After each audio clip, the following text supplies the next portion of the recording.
쫓아내지 못한 가나안 족속이란 제목으로 말씀을 증거하도록 하겠습니다. 사사기가 시작되는 말씀입니다.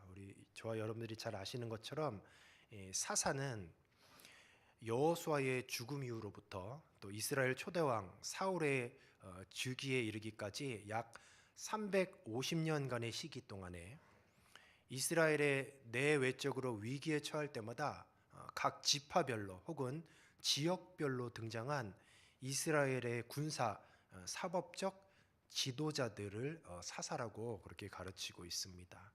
그래서 이 사사기란 이러한 과도기적 체제, 그러니까 당시 이스라엘의 왕이 없던 그 시기에 사사들의 영웅담적인 사역을 중심으로 역사를 조망한 말씀이 사사기입니다. 오늘 이 본문 말씀을 쭉 읽어보면 가장 이렇게 눈에 띄는 그런 내용들이 무엇이냐?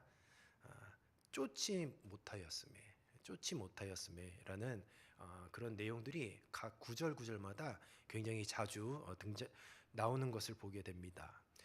이스라엘 각 지파에게 가나안 땅이 분배되었고 또 각 지파별 책임하에 정복을 완수해야 했습니다. 여호와 하나님께 순종하기만 하면 반드시 그 땅에 남은 나라들을 쫓아내시고 그 땅을 주시겠다고 분명하게 약속하셨습니다. 그러나 여호수아의 뒤를 이은 이 사사기는 이스라엘 백성들이 약속의 땅에서 정착하여 축복을 누리고 있는 그런 밝은 광경이 아니고 오히려 이 반대되는 내용, 극도의 혼란과 부패와 압제와 고통의 모습들만 보여집니다. 왜 이런 상황이 전개되었는가 생각해 보면 이유는 딱 한 가지예요. 바로 하나님의 말씀을 저버린 이스라엘의 불순종과 배교 때문이었습니다.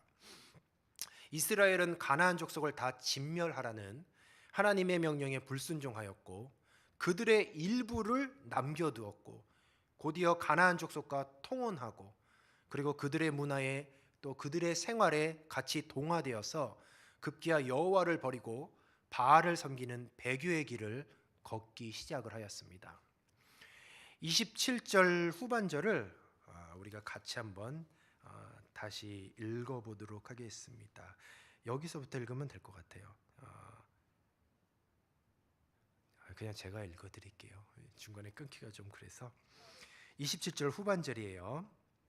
그에 딸린 마을들의 주민들을 쫓아내지 못하매 가나안 족속이 결심하고 그 땅에 거주하였더니 27절 후반절에 보면 가나안 족속이 결심하고 그 땅에 거주하였다라고 그렇게 기록되어 있습니다. 바로 이 말씀은 므낫세 지파가 그들에게 할당된 몇몇 성읍들에서 바로 이 가나안 거민들을 쫓아내지 못하였던 그런 내용인데 그 내용을 자세히 보면 주목해야 될 그런 말씀이 있어요. 바로 므낫세가 그들을 쫓아내지 못했는데 므낫세 지파가 자기에게 할당된 그 지역의 가나안 족속들을 쫓아내지 못하였는데 그곳에 있는 이 가나안 족속들이 오히려 결심하고 그 땅에 거하였다라고 그렇게 말씀하고 있어요. 그러니까 쫓아내지 못하였으니까 그들이 오히려 결심을 했다라는 거죠. 안 나가겠다고 작정을 한 것이에요. 이 므낫세 지파는 신앙적 그러니까 나태와 가나안 족속에 대한 두려움으로 인해서 이 가나안 족속과의 정복을 회피하게 되었고 또 그로 인해서 가나안 족속들은 그들의 성읍을 경고히 하고 또 이스라엘 내에서 그들의 살 길을 찾게 되었어요. 우리가 이스라엘의 어떤 입장에서 늘 생각하지만 가나안 족속의 입장에서 한 번만 생각을 해보면 가나안 땅에서 쫓겨나는 것은 바로 그들의 삶의 터전을 잃고 그냥 멸망하는 길이에요. 그래서 그들의 저항은 거셀 수밖에 없습니다. 가나안 족속의 저항은 생명을 건 그런 목숨을 건 사투일 수밖에 없어요. 따라서 이스라엘이 이 가나안 족속을 쫓아내기 위해서는 마찬가지로 사생결단의 각오를 하지 아니하면 오늘 이 말씀해 보시죠. 결심했다라고 하잖아요. 그러니까 목숨을 걸었어요. 목숨을 건 가나안 족속을 쫓아내기 위해선 똑같이 목숨을 걸어야지 뭐 대충 해서는 쫓아낼 수가 없는 것이죠. 이 므낫세 지파는 자신의 생명의 안위를 염려하고 또 나머지 정복 전쟁에 소극적이었어요. 그래서 결국 가나안 족속을 완전히 쫓아내지 못하게 되었습니다. 그런데 이 가나안 족속을 완전히 쫓아내지 못한 결과가 어떠했는가? 물론 이 므낫세 지파뿐만 아니라 거의 모든 지파가 다 가나안 족속을 완전히 쫓아내지 못했어요. 자, 그 결과가 어떠했는가? 바로 이스라엘은 그 결과로 사사 시대를 맞게 되는 거예요. 사사 시대 내내에 그러니까 그들로 인해서 고통을 당했을 뿐만 아니라 오히려 우상 숭배에 오염되고 또 하나님의 징벌을 받는 지경에까지 이르게 되었던 것이죠. 그러나 처음 시작했던 이 전쟁에서의 패배가 결국 그 최종 하나님의 징계에 따르는 그런 결과를 초래하게 됐다라는 것이에요. 이런 눈으로 보는 이 전쟁뿐만 아니라 바로 영적인 측면에서도 동일하게 적용된다는 것을 우리는 꼭 기억해야겠습니다. 바로 우리 안에 죄가 있잖아요. 우리 안에 죄를 제거하기 위해서는 생명을 건 단호한 결심을 하고 죄와 끊임없이 전쟁을 벌여야 하는 것이에요. 바로 죄는 우리가 생각하는 것처럼 그렇게 호락호락한 존재가 아닙니다.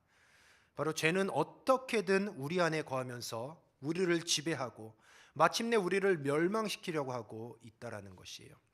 죄를 제거하고 승리하는 삶은 결코 쉬운 일이 아니라는 것을 우리는 본문 말씀을 통하여서 기억해야 하겠습니다. 오히려 생명을 건 영적 싸움에서만 죄와의 싸움에서 승리할 수 있는 것이에요. 만일 우리가 이 영적 싸움을 겪게 될 때에 고통이 무섭고 혹은 시련이 두려워서 이 죄와의 싸움을 회피하고 우리 안에 죄를 용납한다면 우리는 결국 죄의 지배를 받게 되는 것이에요. 마태복음 5장 29절에서 30절을 우리 같이 한번 읽어보도록 하겠습니다. 읽어보겠습니다. 시작. 만일 내 오른 눈이 너를 실족해 하거든 빼어내버리라. 내 백체 중 하나가 없어지고 온몸이 지옥에 던지우지 않는 것이 유익하며 또한 만일 내 오른손이 너로 실족해 하거든 찍어내버리라. 내 백체 중 하나가 없어지고 온몸이 지옥에 던지우지 않는 것에 유익하니라. 아멘. 여기서 보시면 실족해 하거든 빼어내버리라. 그리고 실족해 하거든 찍어내버리라 라는 그런 말씀을 한번 좀 주목해 보시기 바랍니다. 실족해 하거든, 이것이 어떤 의미로 다가오냐? 그러니까 실족해 한다는 것은 죄를 짓게 하는 거예요. 넘어뜨리는 것입니다. 그리고 믿음의 자리를 이탈하게 하는 거예요. 오늘도 사단 마귀는 저와 여러분의 끊임없이 영적 전쟁을 통하여서 우리를 실족하게 해요. 그래서 우리로 하여금 죄를 짓게 하고 넘어뜨리게 하고 믿음의 자리에서 이탈하게 합니다. 이런 실족하게 하는 것들을 빼어내버리래요. 이 말씀해 보니까 나의 오른 눈일지라도 이 오른 눈이 실족하게 하거든 빼어내버리라는 거죠. 그리고 오른손이라 할지라도 실족해 하거든 찍어내버리라는 것이죠. 이런 것들을 볼 때에 이 영적 싸움, 죄와의 영적 싸움, 마귀 사단과의 영적 싸움이 얼마나 치열한 모습인지를 보여줄 수 있는 것이죠. 가차 없다라는 거예요. 자기 자신이라도 찍어내 버릴 정도로 그런 결단과 각오가 있어야 되는 것이요. 히브리서 12장 4절에 보면 너희가 죄와 싸우되 아직 피 흘리기까지는 대항치 아니하고 라고 말씀하고 있어요. 죄를 의인화시켰어요. 의인화. 죄와 싸운다 그랬습니다. 근데 죄랑 싸우는데 어느 정도까지 싸우느냐? 피 흘리기까지 싸우라는 거죠. 피 흘리기까지. 가나안 사람들에게 사역을 시켰다는 내용이 또 있습니다. 쫓아내지 못했을 뿐만 아니라 가나안 사람에게 사역을 시켰다는 내용이 28절, 30절, 33절, 35절에 4번이나 반복적으로 나오고 있어요. 이스라엘 각 지파들은 그들에게 할당된 땅을 완전히 정복하지 못하였을 뿐 아니라 가나안 족속을 몰아낼 힘을 가졌을 때에도 여전히 가나안 족속을 몰아내지 않고 자신들의 종으로 삼아서 여러 가지 어떤 일들, 노역들을 시켰습니다. 하나님은 가나안 족속들을 분명히 진멸하라고 분명하게 말씀하셨어요. 그런 하나님의 명령을 어기면서도 불구하고 자신들의 편의와 유익을 위해서 그들을 살려둔 것이에요. 그러니까 자신들의 탐욕을 채우기 위해서 타협했던 것이 결국 가나안 정복 전쟁에서의 실패를 초래하게 됐던 것이에요. 이같이 탐욕은 하나님의 백성으로 믿음의 선한 싸움을 실패하게 하는 그런 결정적인 원인이 되는 것이에요. 아담과 하와를 보십시오. 무엇 때문에 선악과를 먹었냐? 결국 탐욕 때문에 먹었습니다. 아간도 그랬고 사울도 그랬어요. 예수님의 제자 가룟 유다도 은 30에 예수님을 팔았잖아요. 아나니아와 삽비아는 어땠습니까? 또 세상을 사랑하며 믿음의 길을 이탈한 데마도 마찬가지였어요. 모두 탐욕으로 실패한 인생들이었습니다. 적당히 신앙생활을 했던 것이죠.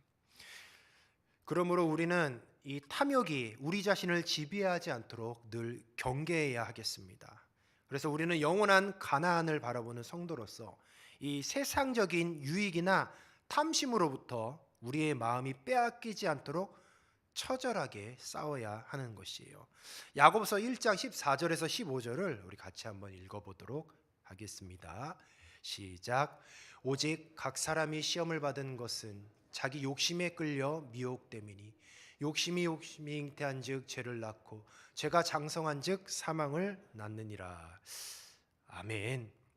자기 욕심에 끌려 미혹이 됐다라고 기록되어 있죠. 결국 이 탐심, 탐욕으로 말미암아 이 영적인 싸움에서 실패하게 된다라는 것이에요. 이스라엘이 가나안을 완전 정복에 실패하고 또 사사시대가 암흑기를 맞이한 이유가 무엇이냐? 바로 신앙적인 안일함과 나태함이요, 탐욕으로 인한 적당히 신앙생활하려는 그런 안일함과 나태함이 결국 죄의 지배를 받게 되었어요. 오늘 본문에 이스라엘의 실패를 거울 삼아서 우리의 신앙생활에도 나태함과 안일함이 있지는 않은가를 우리는 점검해야 하겠습니다. 그래서 우리가 매일 하루하루를 살고 또 신앙생활하면서 적극적인 모습이 굉장히 중요해요. 그냥 그럭저럭 적당히 안일하고 대충대충 한다는 것은 믿음의 선한 싸움에서 필패하는 지름길이에요. 필패하는 지름길. 이런 측면에서 신앙생활이란 교회를 다니는 것만을 얘기하는 것이 아니에요. 누구나 다 교회를 다닐 수는 있어요. 교회에 출입해서 예배 볼 수도 있습니다. 근데 그것만으로 신앙생활이 아니라는 것이죠. 진정한 신앙생활이란 뭐냐? 바로 날마다 자기 자신을 처복종하여 날마다 이 탐욕으로부터, 탐심으로부터, 그리고 죄를 짓는 악한 영으로부터 끊임없이 몸부림치며 처절한 영적 전투를 이어가는 것이 신앙생활이라는 것이에요. 그래서 그 신앙생활은 전쟁이잖아요. 그래서 호락호락하지 않다라는 것이죠.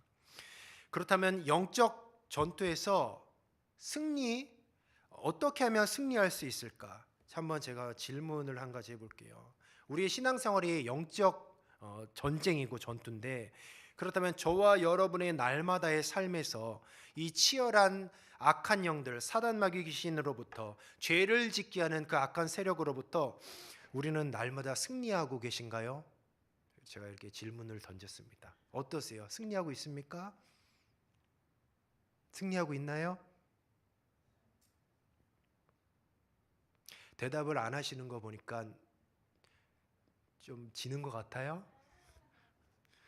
아니면 패배하고 계시나요? 대답을 안 하는 건 무승부인가요? 뭔가요?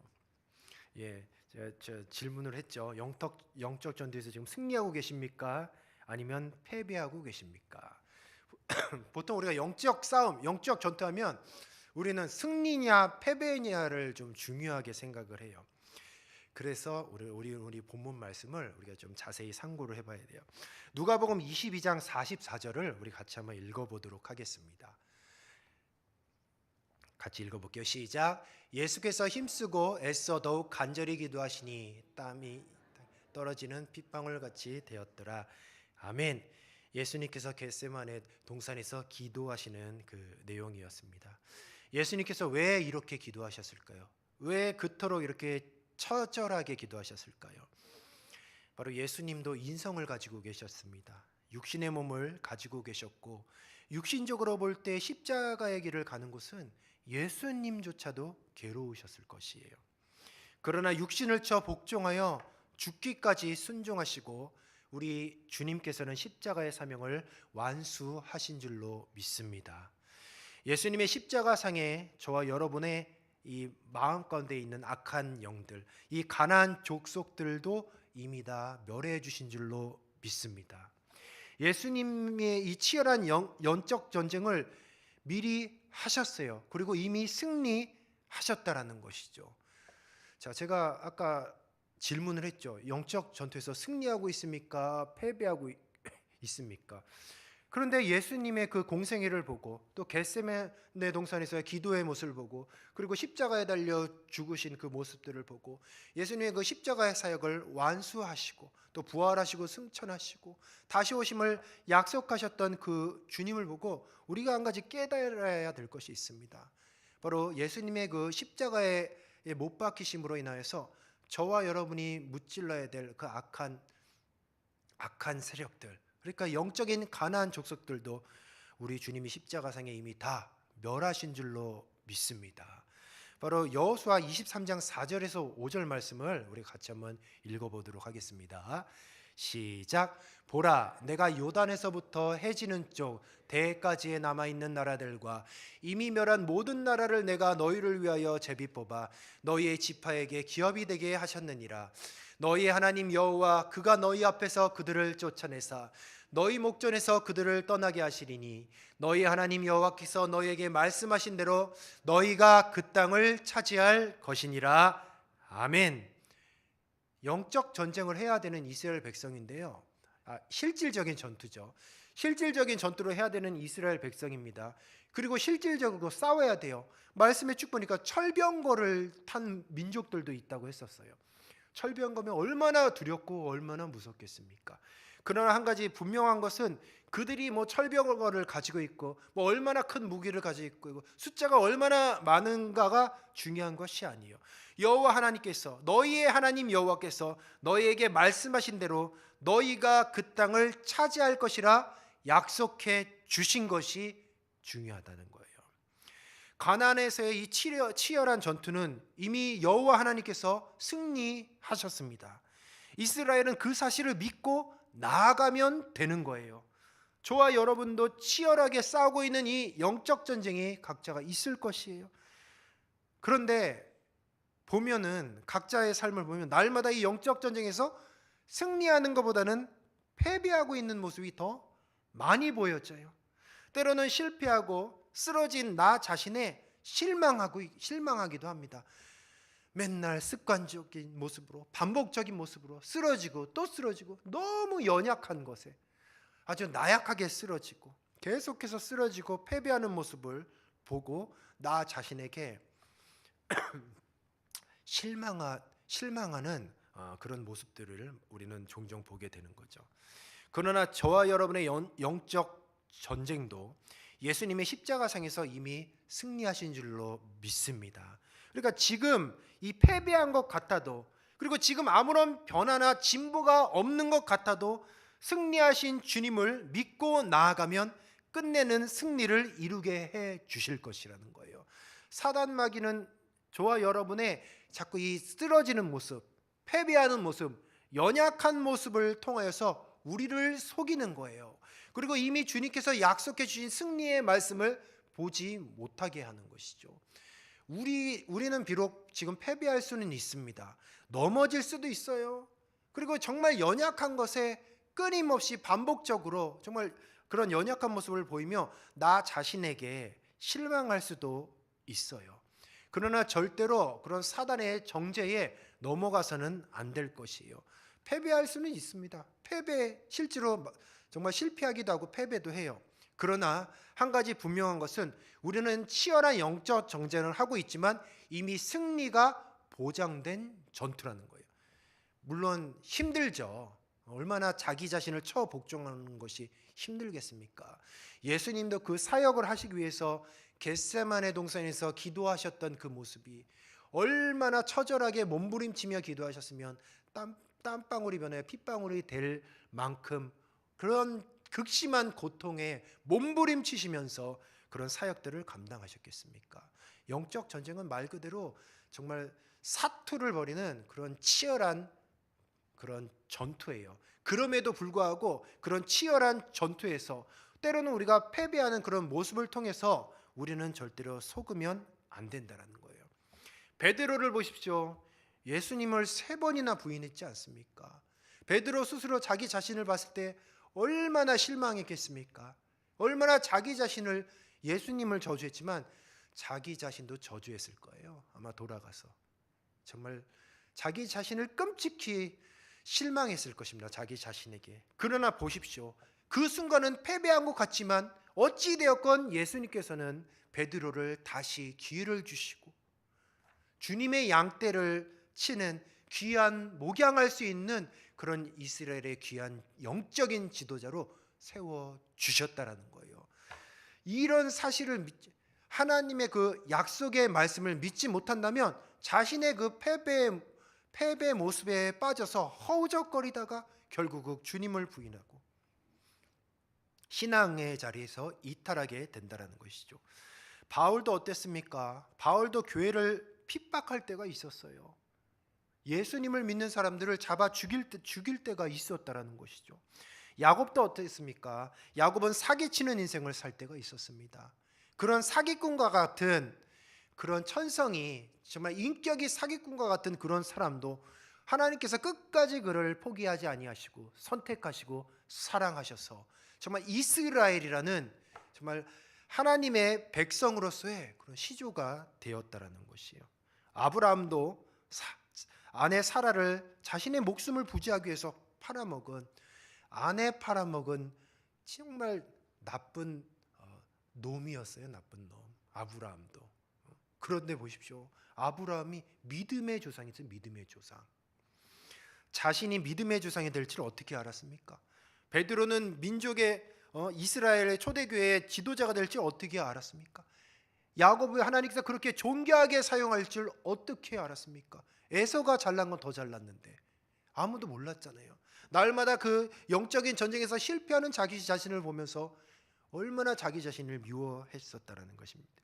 그럼에도 불구하고 하나님께서는 끝까지 포기하지 아니하시고 이미 승리하신 그 전쟁을 이끌어 나가서 그 인생을 주님께서 선택한 귀한 생명들의 인생을 승리로 빛나게 해 주셨다라는 것이에요. 당장은 볼품없고 지금은 실패한 것 같으나 끝내는 저와 여러분을 변화시켜 주실 줄로 믿습니다. 그러니까 절대로 지금 패배하고 있는 나, 연약한 나, 쓰러지는 나의 모습에 속지 마십시오. 그건 진정한 나의 모습이 아니에요. 결국은 이 치열한 영적 전쟁에서 승리하는 강한 그리스도의 군사로 우리 주님께서 변화시켜 주실 것이에요. 그리고 결국 우리 최후의 믿음의 세마포옷을 입는 순결한 주님의 신부의 모습으로 다시 오실 예수님을 맞이하는 승리자가 될 줄로 믿습니다. 주님께서 다 말씀으로 약속해 놓으셨잖아요. 그러니 절대로 우리는 이 영적 전쟁에서 그래서 승리냐 패배자가 중요한 거 아니에요. 우리가 싸우는 영적 전쟁은 비록 치열하고 정말 피 흘리기까지 싸우는 것은 맞으나 승리는 보장되어 있다라는 것이죠. 이제 말씀을 정리하도록 하겠습니다. 우리 사랑하는 성도 여러분, 날마다 치열한 영적 전쟁을 싸우고 계십니까? 우리가 연초에 각자 내가 신앙생활을 어떻게 하겠다, 큐티를 얼마나 하겠다, 기도를 얼만큼 하겠다, 내가 정말 신앙생활 이렇게 하겠다, 그런 계획들을 다 세워 놓았을 것입니다. 작심삼일이라는 말도 있듯이 그런 영적인 계획들을 세워 놓았지만 그런 것들을 잊고 혹은 세상 속에서 잠시 동화되어서 혹은 여러 가지 죄를 짓고 또 연약하고 나약한 모습으로 영적 전쟁에서 실패하는 그런 모습들로 하루하루를 살아가는 그런 모습들도 있을 것입니다. 그러나 한 가지 기억하십시오. 실패하는 나의 모습에 속지 말라는 것이에요. 우리 주님께서는 저와 여러분을 끝내 승리하게 해 주실 것이기에 치열한 영적 전쟁에서 우리는 그래서 확신을 가지고 싸워 이기시기를 주님의 이름으로 축복합니다. 주님께서 이미 십자가상에 승리해 주셨습니다. 그래 우리는 그 주님만 쫓아가면 되는 것이에요. 실패할 수도 있습니다. 패배할 수도 있어요. 넘어질 수도 있습니다. 그러나 전쟁에서 진 거는 아니에요. 주님께서 언젠가는 이기게 해 주실 것이에요.